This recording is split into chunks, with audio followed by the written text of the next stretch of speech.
Pozdrav svima i dobrodošli u Šećerlaminu kuhinju. Svuda oko nas iz dana u dan skaču cijene namirnica, pa shodno tome tražimo recepte koji se mogu uklopiti u gotovo svaki kućni budžet. Kolač koji ću danas praviti je vrlo ukusan, miriše na orahe, a sve sastojke sigurno imate kod kuće. Priprema je vrlo jednostavna, tako da možete uključiti i djecu. Šolja koju koristim u videu je obična šolja za čaj ili malo veća šolja za kafu od 200 ml. I što je najbolje od svega, kolač možete jesti i topal i hladan.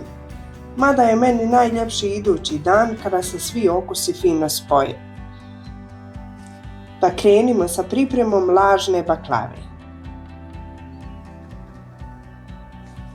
Za početak prvo pripremamo agdu. U šerpu dodati 2,5 šolje šećera i 2 šolje vode.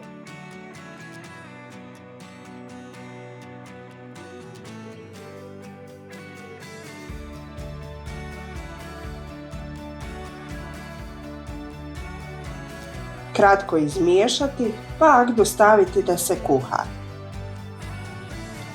Nakon ključanja kuhati još 10 minuta pa ohladiti.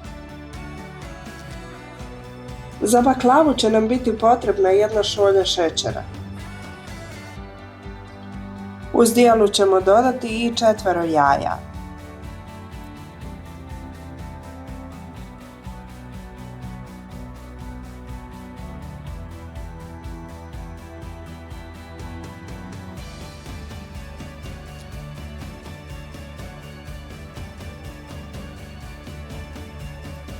Nakon što smo dodali jaja, mutiti mikserom srednjom brzinom nekih 5 minuta dok smjesa ne postane gusta i svijetla.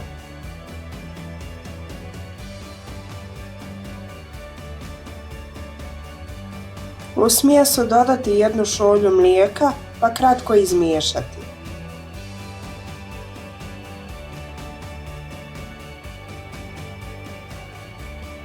Dodati 1 šolju ulja.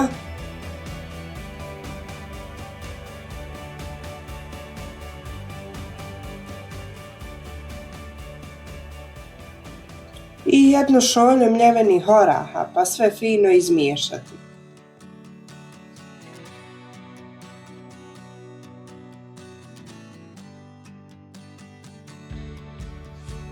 U drugu zdjelicu dodajte 1 šolju pšeničnog griza, 1 šolju brašna i 1 prašak za pecivo, pa sve zajedno izmiješajte.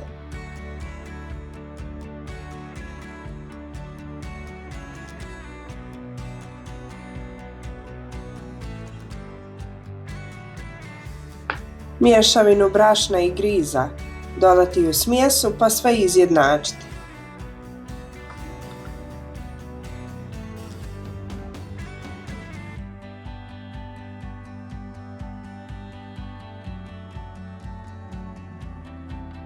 Tepsiju veličine 30 cm premažite uljem i pospite brašnom.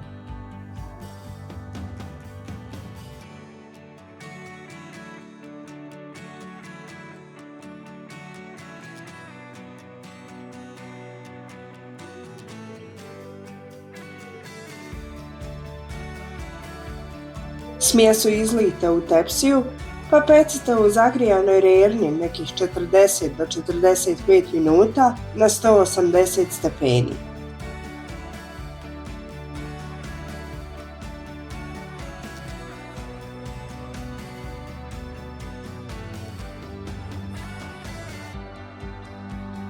Pečenu baklavu ohladite do neke sobne temperature. Mlaku baklavu prelijte jednim dijelom agde. Sačekajte par minuta da baklava upije agdu pa je izražite.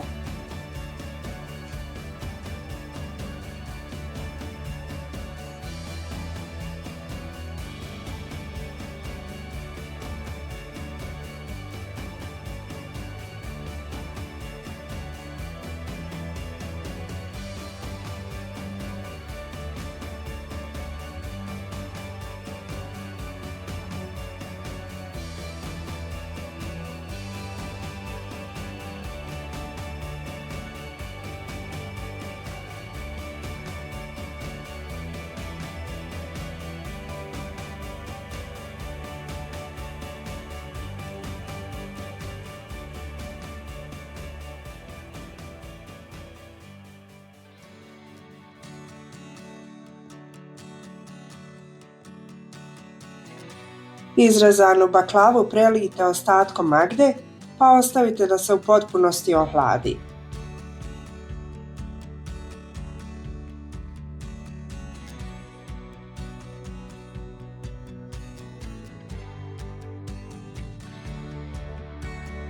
Baklavu također možete dekorisati mljevenim orasima. Prijatno! Za više ovakvih videa pretplatite se na YouTube kanal Šećerlamina kuhinja. Ako vam se video sviđa, ostavite like, komentar i podijelite sa prijateljima. I naravno uvijek možete napisati sugestije i kritike, dati prijedlog šta sljedeće da kuhamo, a ako vam neki recept zadaje muke, zajedno ćemo ga pojednostaviti.